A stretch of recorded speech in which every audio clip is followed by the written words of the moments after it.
Now that all Operation missions have been released and we're coming closer to the end of Operation Riptide, let's take another look at the collection skins, how they've been performing so far, and if for some reason they're worth investing into and look like a lot of a different situation from Broken Fang.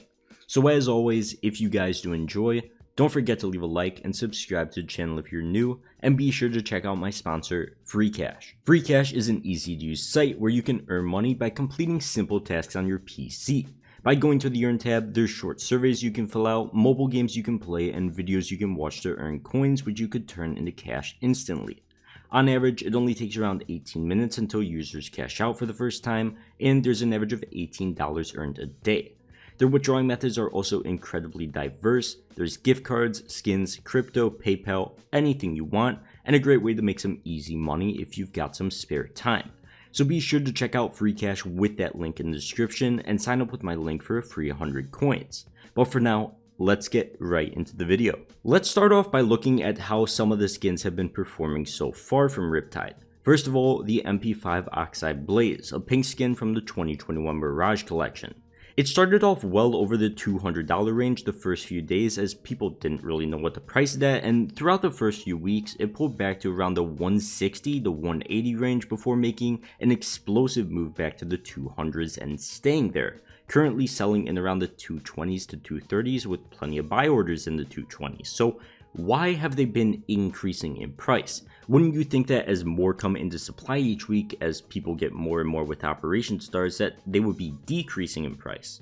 Well, no, not necessarily. We saw something pretty similar in the Broken Fang collections as well, so this isn't too surprising. Like with the Blue Phosphor, for example, it decreased throughout the first few weeks of the operation, but once again, we see another explosive move towards the final weeks of the operation, then a final spike around April 30th to the first few days in May when the actual operation ended. Then, over the coming weeks, this thing just collapses in price because there is just way too much supply of it, which we'll get into in a bit, and I'm going to go a lot of detail into. But specifically with the Blue Phosphor, it's in the Control collection with the Op Fade, which was by far the most unboxed collection of Broken Fang, and I believe the most unboxed collection of any operation ever by an obscene amount, which once again we'll go into in a second.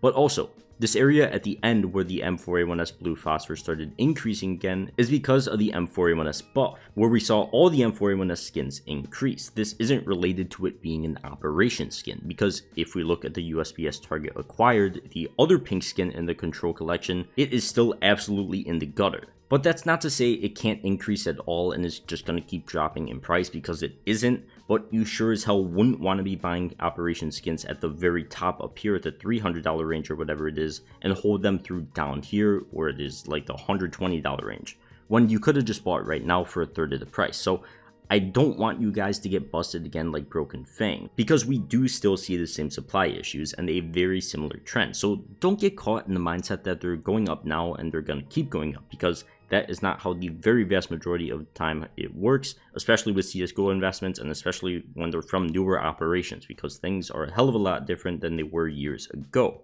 But at the same time, we can't say Riptide and Broken Fang are the exact same thing, because they're not, and the numbers prove that quite a bit. So now let's compare the supply of the Control collection from Broken Fang and the Mirage 2021 collection from Operation Riptide, the two most bought collections by far from each operation.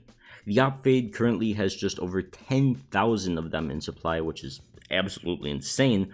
Keep in mind there's still more coming into supply because of trade-ups, because last time I checked this number was still somewhere in the high 9,000s, but just keep this number in mind because it is really high and I'll come back to it in a second. But for comparison, there's currently around 5,400 Op Desert Hydras in existence. Note that I made sure not to include souvenir variants, so it is a fair metric and it just takes into account things from the operation and not from the souvenir packages from the major. And yes, the skins you see here are not souvenirs, it's just people who applied gold stickers to the normal Op Desert Hydra. So I did it right, I did not get it confused. But either way, 5,400 Op Desert Hydras so far compared to over 10,000 Op Fades. That might not seem like a lot, but number one, there are still 6 weeks to go in this operation since it does on February 20th, and apparently, who knows how true that date is because we're dealing with Valve. But either way, how much exactly is 5400 op Desert Hydras? What does that classify as a lot? What exactly does a lot mean? Does it mean we're going to see a price drop like we saw in the op fades? I mean, there's like half of the supply of Desert Hydras so far as there are with op fades, but is there still a lot? Well, let's take a look back at supply from an operation where there wasn't supply issues and things were evenly distributed and the skins were equal in supply because of how the actual drops were formatted. That would be with Shattered Web.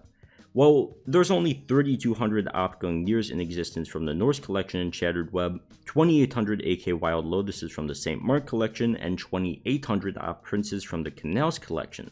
So overall, there is a total of about 7800 of all the coverts from Shattered Web, and once again, there are over 10,000 op fades in existence alone.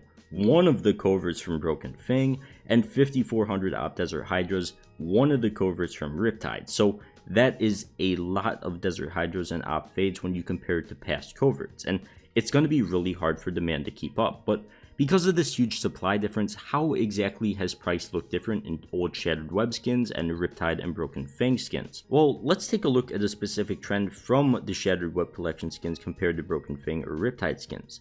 This trend is of the Negev, I can't say, Yolnir? I don't know, dude, from the Norse collection, and it's a pink skin that trades up to the Gungnir, and the trend is pretty much just a slow but sure increase with no point in time where they were decreasing for an extended period of time.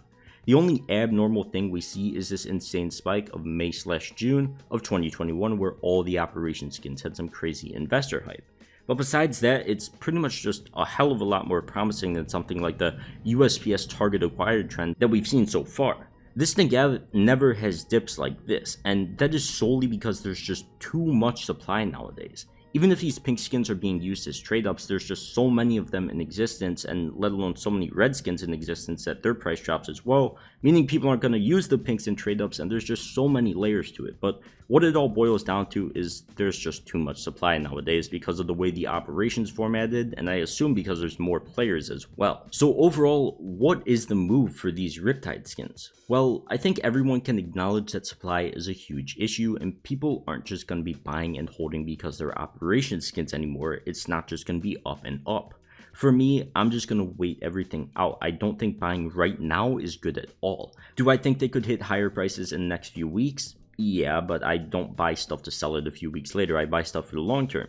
Either way, I still think supply is just way too high. Even if it's less than Broken Fang, it's still a lot. But if these things bottom out in the next few months, probably after the operation when hype has died down, like we saw with Broken Fang, then I'll look at how Broken Fang skins are performing at that time and compare them to how I think Riptide skins will perform a few months after that. And pretty much if they've come up from the bottom in price they've been sitting at, or if they're still sitting there. And based off that, we could start buying them, see if they have some promise, and people prove that they actually want these skins, we'll buy them at that price and they'll actually start raising in price. But until then, the Broken Fang skins really haven't proven anything to me, so I gotta hold off for the Riptide skins because I'm pretty much comparing those two things hand in hand. So overall, we just gotta see if people can prove that they can carry the price back up with the absurd supply that we're seeing nowadays. So yeah, besides that, I think that is gonna wrap it up for this video. So as always, if you'd enjoy, number one, be sure to leave a comment telling me what you think of this situation. Is supply, despite being lower this time around, still too much like I think, or do you have a different viewpoint of it?